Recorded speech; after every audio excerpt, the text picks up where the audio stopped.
And today should just be one of the really productive days.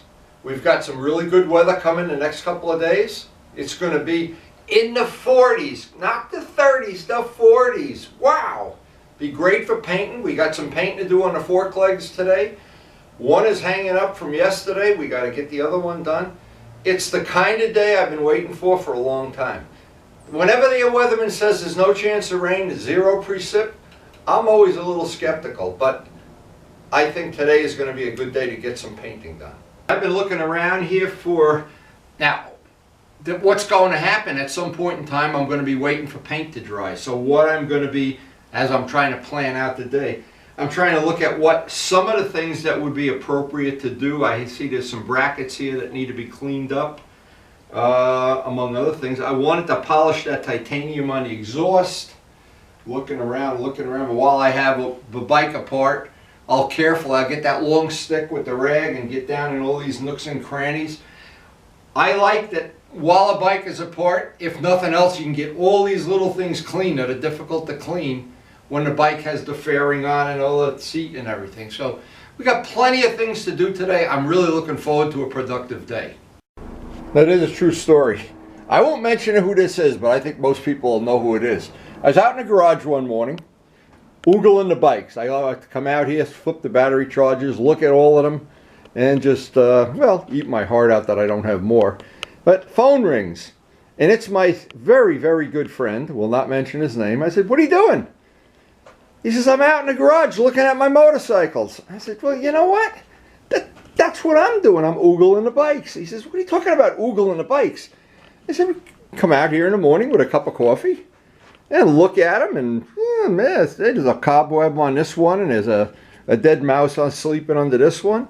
I said, "We're oogling the bikes." I said, "Isn't that what you do when you have..." I wonder what Jay Leno does. What does Jay Leno do? He's got to get on a golf cart to walk around and oogle his collection. But anyway, I do oogle. So if you oogle your bikes in the morning, we could be brothers. Now, it was not long ago, when Treezilla was still part of the landscape here, and his two little brother baby Treezillas here. Every morning I would have a 10-minute job of pulling branches off of the driveway, and oh my God, it was a mess. The leaves in this fall, and the leaves everywhere. And just to clean up the driveway, it was a mess. Now that Treezilla's in Treezilla heaven, my routine in the morning is a lot simpler. All right, no more oogling, no more going to Treezilla's funeral. Time to go to work. We got a picture this morning on Karen's cell phone. Today was, what do they call it, funny hair day at school? Crazy hair day. Yesterday the kids had a school day. They had to wear 2 different shoes. I do that all the time. And when I get down to the shop in the morning after all my oogling and all my bird feeding and everything, I'm looking around. I have a couple of things I want to think about today. Now, over there is a fork leg drying up from yesterday under a heating vent. That's ready for the black paint. See, what I'm trying to do is make a plan how I can do this efficiently. This part is totally ready to put back on the bike. This part, we need to get one more coat of clear on, and I can do that when I'm doing the black on the fork legs. So I'm trying to plan this out, if you understand. I'm trying to plan this out relatively efficiently. And sometimes that's easy, sometimes not so easy. I also have, and I'm always looking around for any other thing. See, I always think, did I miss the boat here? Did I miss the boat? Because a lot of these things, when they're sitting here for a week or so, I say, "Oh gee, I forgot to buff that out. Oh, I forgot to do that. I forgot to do that." Whatever that thing is, these parts are the only 2 parts I've relegated to be in flat black because they're inside the fairing and you don't even see them. So the disc, the carrier, this I cleaned up on a wire wheel. I cleaned up all the hardware. This hardware still has to be cleaned up. These parts have been repolished. We got a tire. As soon as these forks are done, we'll pull that wheel apart. Tires to install. So every day, the first thing of the day, well, is answer the phone. You never know who could be calling me. Some very important person. Very, very important. Anyway, I know that other wheel is going to be yet another labor of love, as is the tank and the lettering. But today, we're going to work on forks. Now yesterday pretty much did the similar thing that we're doing here. I started with a fork leg. I did a lot of sanding by machine, then sanding by hand. Now what makes it go a lot faster is I've left out all the tools I used yesterday. Actually, they're even in sequence. so that today I don't have to do any experimenting. And by the way, one of the things I do, I hang up all the tools that I use every day are just hanging up right here on a that's why you see this little hook in the extension cord, so I can just reach down and get them. So I know the sequence this has to be done in. I know it took the better part of a day for me to get this ready for prime, but the second part always goes a lot faster than the first part. I guess we'll see if I'm right. So what we learned yesterday is the first thing is the mechanical sanding of the part. This will take a lot off, but most of the effort has got to be by hand at the end. And this takes it right off. A little Harbor Freight. Always want to do a little bit in real time just to show. I'm going to concentrate most of my effort. Let me just show this. I want to concentrate most of my effort on the parts that you're going to see. The part that faces the wheel, I'll just keep the finish nice, but nothing like on the other side where it'll be, of course, hand buffed. That seems to take a lot of it right off.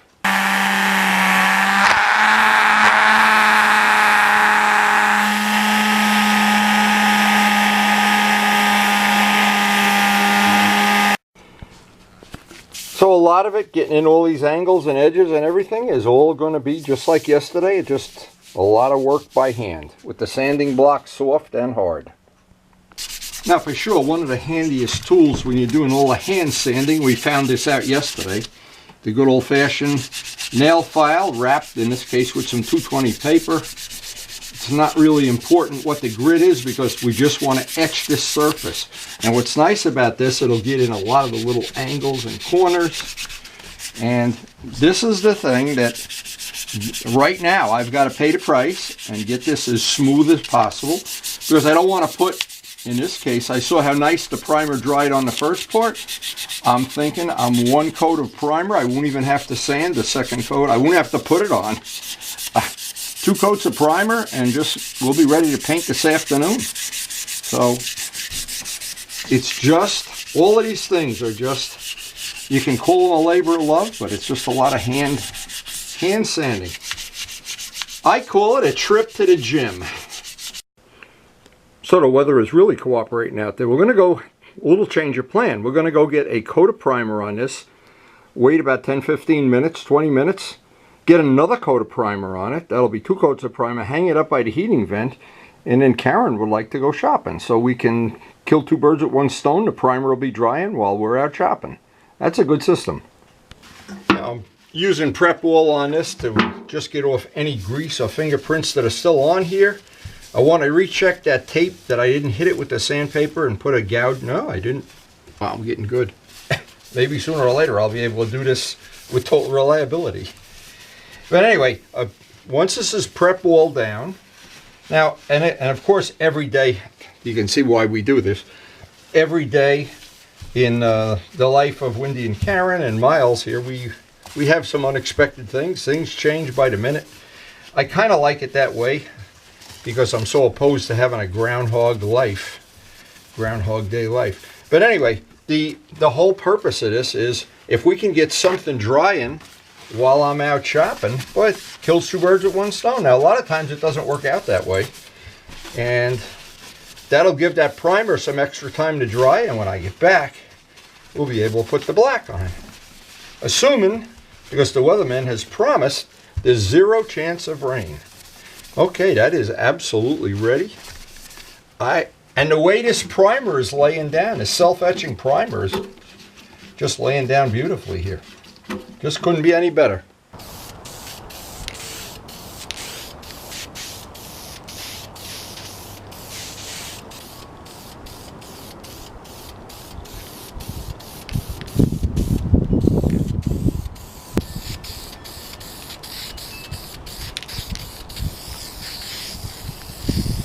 And the whole idea is to get on nice thin coats.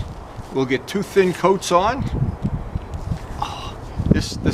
so nice. So this primer actually is drying beautifully today. We're up over 40 degrees already. I feel like going for a ride. Alice, I'll be right out there.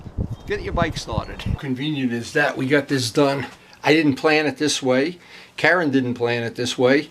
But sometimes the day just works out great. Now, that'll be drying, and well, of course it's up by a heating vent, of course. We'll be gone maybe an hour and a half, 2 hours. When we get back, we'll be ready to paint black. And maybe clear, depending on how this day plays out. It's up over 40 degrees. This stuff will be dry in 20 minutes. Wow. I'm pretty happy the way this is playing out. So we're doing this strip while our painting is drying. And every once in a while the day plays out that Aldi, by the way, is a wonderful discount store for food. And that paint is cooking. Cooking under a heating vent while I'm over here. Oh, that paint is just drying away as we're shopping. Some days it works out, some days it don't. Today it looks like it's working out. Back from Aldi, and what do you think the next step is? Oh, I gotta get some energy, warm up, see how that paint dried up.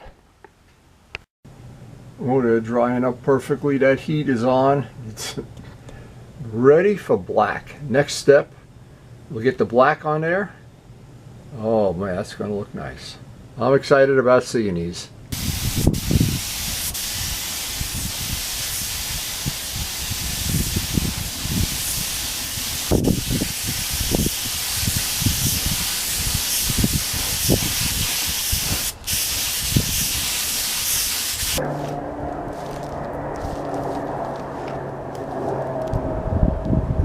That's going to dry up beautifully up by that heating vent, because what's happening that the day, it's getting, instead of warmer and warmer, it's getting colder and colder out there. Which will work in our favor because the heat will never shut off.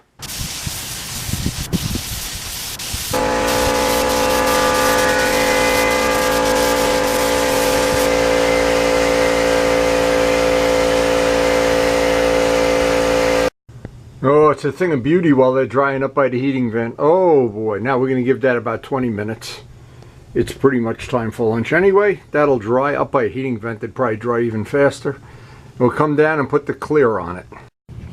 Now we redid this part. I wanted to get extra clear on this because I know this is going to take a beating.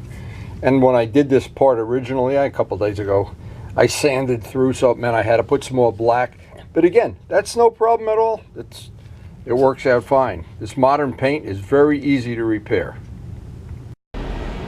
This is the clear we've been using, the Gavco 7701. I always say 7754 activator, and that's fast activator, by the way. In cold weather, that's the activator of choice. And it's just as good as the 5-star. And I think last time I was at Gavin's, they had this on sale for $64 a gallon, so that's a pretty good price too. And normally I like to let coats of paint dry overnight, but with modern paint it's not really necessary. It's just that I'm so old school, caught up in my ways. Anyway, this will be a good test of putting it on the way a normal body shop would put it on, pretty much all in one day, with letting each coat dry a certain amount of time, usually about an hour. And because of the heating vent, it kind of force dries it even. It's even dry before that time. Amazing. So the first thing is to get some more clear on our carrier, get that out in the garage where it's drying.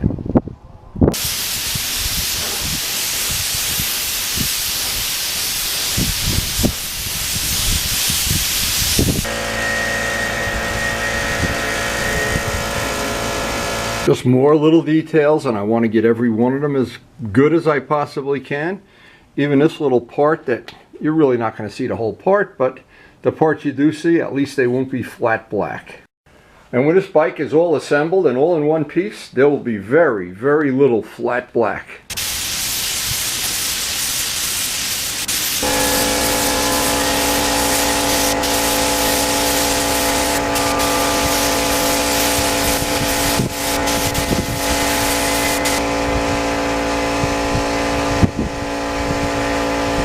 I tried to put this on with almost like an airbrush, very low pressure, putting it on with very light coats. I'm not sure if you can see that on the video.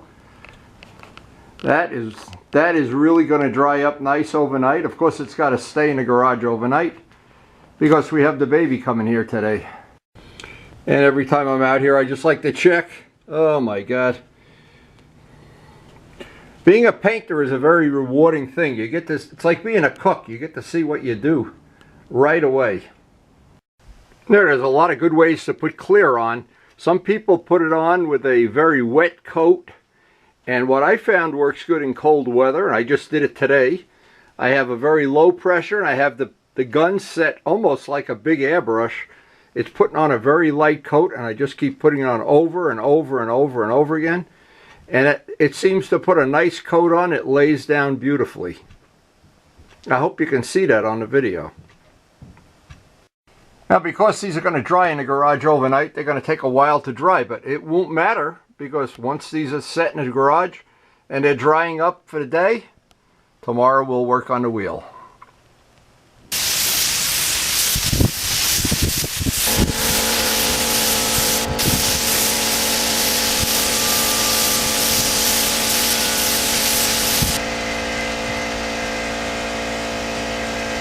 Now I'm ending the day checking both of the parts. Clear dried up beautifully, that method. And that is an old school method of putting the paint on, not just blowing it on like it's out of a fire hose, putting it on almost like a big airbrush.